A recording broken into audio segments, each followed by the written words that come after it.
بسم اللہ الرحمن الرحیم۔ السلام علیکم۔ طیارہ حادثے میں واحد بچ جانے والا مسافر ہسپتال کے بستر پر پرسکون انداز میں لیٹا تھا اور ملاقاتیوں کو تانتا بندھا ہوا تھا۔ چونکہ اس کی حالت اچھی تھی اس لیے وہ کسی کو ملاقات سے منع نہیں کر رہا تھا۔ میرا بیٹا بھی اس طیارے میں تھا۔ ہم اس کے منتظر تھے مگر وہ نہیں آیا۔ یہ ایک ادھیڑ عمر شخص تھا جو اپنے بیٹی کا آخری احوال جاننے کے لیے امید کے سارے بچ جانے والے واحد مسافر کے پاس آیا تھا۔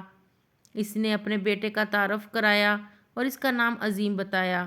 عظیم نام سن کر مسافر چونک پڑا اور بے ساختہ بولا، عظیم؟ ہاں، وہ میرے ساتھ ہی بیٹھا ہوا تھا۔ وہ ایک با اخلاق نوجوان تھا، مسافر نے گمبھیر آواز میں کہا تو باپ کی آنکھیں چمکنے لگی۔ وہ بہت خوش تھا، اپنی تعلیم مکمل کر کے پاکستان آ رہا تھا۔ کل ہی ہماری اس سے بات ہوئی تھی۔ وہ کہہ رہا تھا یہاں آ کر وہ دن لمبی تان کر سوئے گا اور کوئی اس کی نیند میں مخل نہیں ہوگا۔ ادھیڑ عمر شخص کے ہونٹوں پر بچھی مسکراہٹ تیر ہو رہی تھی۔ ہاں، وہ اپنی یونیورسٹی کی باتیں کر رہا تھا، اپنے دوستوں کے ساتھی طالب علموں کی۔ ہم دونوں اس مختصر سفر میں دوست بن گئے تھے۔ ہمارا سفر بہت خوشگوار رہا اور ہم دونوں کتنی ہی دیر تک ہنستے رہے۔ بچ جانے والے مسافر خلا میں تکتا ہوا روانی سے بولتا چلا گیا۔ جب طیارہ کریش ہونے لگا تو اس کی کیا کیفیت تھی؟ اس نے عین جوانی میں وہ کچھ دیکھا جو نہایت خوفناک ہے۔ باپ نے شاید اپنے بیٹے کو تصور میں دیکھ رہا تھا۔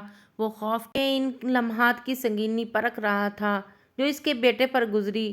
میں اس کے حوصلے پر حیران ہوا۔ وہ بالکل ڈرا ہوا نہیں تھا۔ اس نے میری ران پر ہاتھ مارتے ہوئے کہا کہ مرنا تو ایک دن ویسے ہی ہے، تو ڈرنے کی کیا بات؟ بچ جانے والے مسافر نے کہا تو باپ کے اعصاب ڈھیلے پڑ گئے۔ شاید اس کا درد مدھم ہو گیا تھا۔ کیا سچ میں وہ خوف زدہ نہیں ہوا؟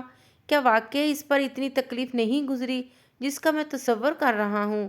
باپ مزید مرہم کا طلبگار تھا۔ یقین جانیے بالکل نہیں، وہ مکمل پرسکون تھا۔ اس نے آپ کے لیے، وہ اپنے گھر والوں کے لیے مجھے پیغام بھی دیا تھا، جیسا کہ باقی مسافروں نے بھی اس روایت پر عمل کیا تھا۔ بچ جانے والے مسافر نے سنسی خیز لہجے میں کہا، کیسا پیغام؟ باپ نے بے صبری سے پوچھا۔ کیا وہ آپ سے ساری عمر کہہ نہیں سکا؟ لیکن وہ آپ کو تہ دل سے چاہتا تھا۔ وہ اپنے گھر والوں کو کہنا چاہتا تھا کہ میں تم میں سے ہر ایک سے محبت کرتا ہوں۔ بچ جانے والا مسافر بولا تو باپ نے ایک طویل سانس لیا۔ یوں محسوس ہوا جیسے وہ اپنے بیٹے کے ساتھ آخری باتیں کر چکا ہو اور اس کا آخری دیدار کر رہا ہو۔ اس کے سینے سے منو بوجھ ہٹ گیا۔ وہ چند لہجے زندہ بچ جانے والے مسافر کی آنکھوں میں دیکھتا رہا۔ ان آنکھوں نے اس کے بیٹے کو دیکھا تھا۔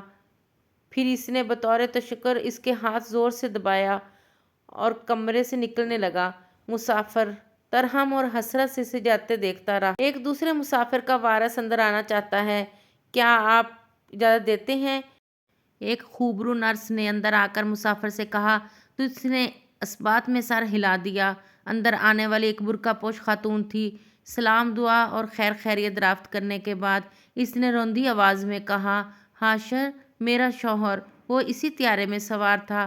میں 6 ماہ سے اس کے انتظار میں آنکھیں فرش راہ کے کیے ہوئے تھی۔ شاید تم نے اسے دیکھا ہو۔ برقع پوش خاتون کی آواز میں امید تھی۔ بچ جانے والا مسافر چند لمحے برقع پوش خاتون کی آنکھوں میں دیکھتا رہا جو نم آلود تھی، پھر بھاری آواز میں بولا، حاشر، ہاں، وہ میرے ساتھ ہی بیٹھا ہوا تھا۔ وہ ایک با اخلاق شخص تھا۔ اگر یہ زندہ بچ جانے والے مسافر کے ساتھ والی نشست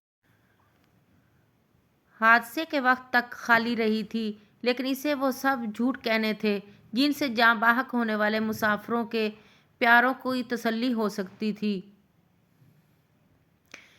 ایسی مزید ویڈیو دیکھنے کے لیے میرے چینل کو سبسکرائب کریں۔ شکریہ۔